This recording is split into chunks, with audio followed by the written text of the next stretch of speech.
based project. This is starting with the API platform GitHub project I was showing earlier, and this is just a base for getting started with API platform.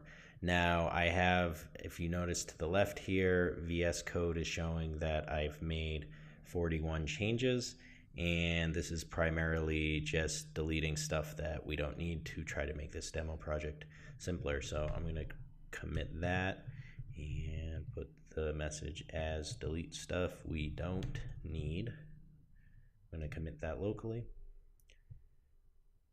And now we look at the project. There is a directory API, which is the PHP API.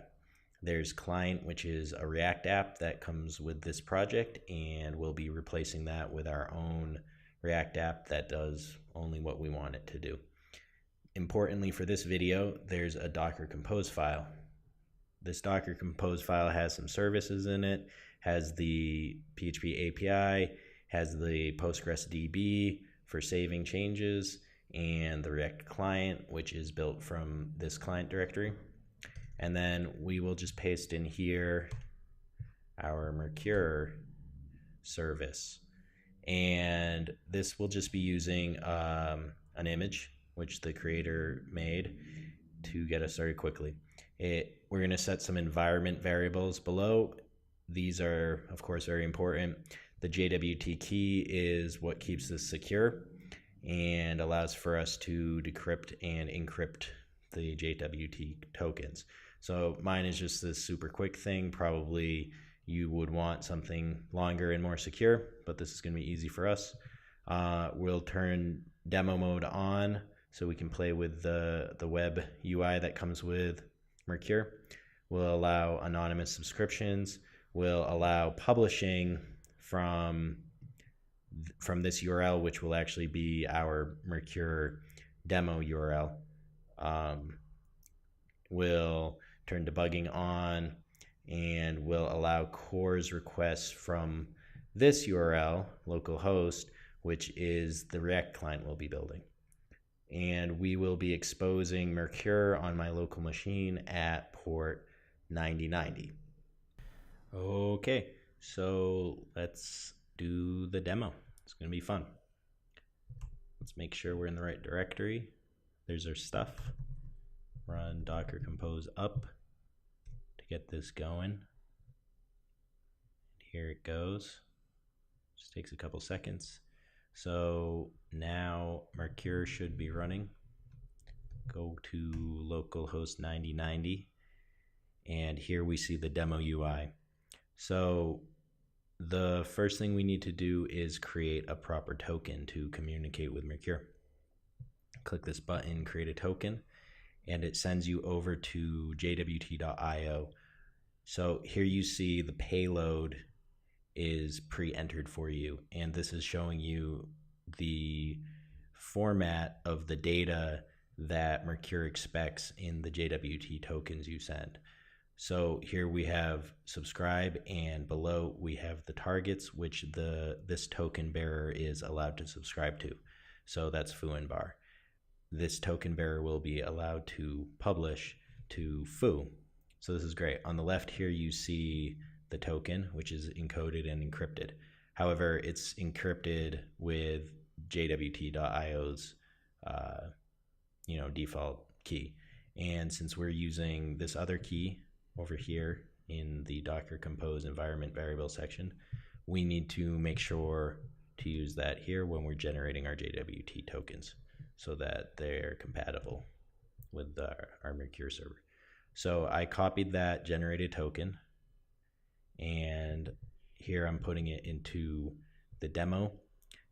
Above here you see that it's using the Mercure authorization cookie, and it says that this token will only be sent to the server after you discover a demo endpoint. So all that means is we just click discover, and it set the cookie in our browser. I'm just going to subscribe to this one, and we're subscribed to the books/1 topic, and over here this form is the publish form, and this is set to publish to the same topic. and this is the data that it will publish. So if I click publish here, it's working. So just to demo a little bit of how targets work, if I type in bar here and click publish, it says unauthorized. And this is because this token didn't have bar in the publish section here. So it just has foo. So if I change bar to foo and click publish, that worked. So we saw the data come in here for that. So that's working. The next thing to show is when things get more interesting is when we have two browsers running with different tokens and different permissions. So I've opened up incognito here on the right, and I'm going to see what happens when we create a new token. And we'll make sure to put in our key. And for this one, we will remove bar. So he's able to subscribe to foo, but not to bar. And then copy that and put it in the demo and click discover, so it's using the cookie. And we're gonna be using the same topics as in the original browser. So now he's subscribed, and if I type in foo here, that's a target. Oh, I'm sorry, don't need to do that. So foo here is set as the target, and if I click publish, it works.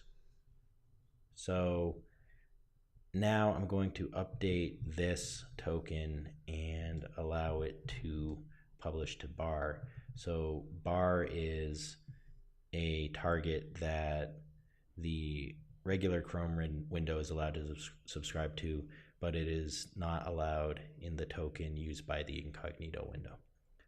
So let's grab that token and update it here. We'll click discover to get the new cookie, and then we'll type bar in here and publish.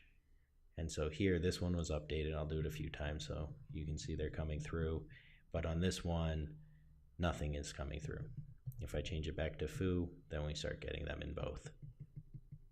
So that's how targets and authorization works, and how you can limit with the JWT token that somebody has. You can limit them to what they're allowed to see. So in my team's example from the introduction video, I only want team members to see updates from their own teams.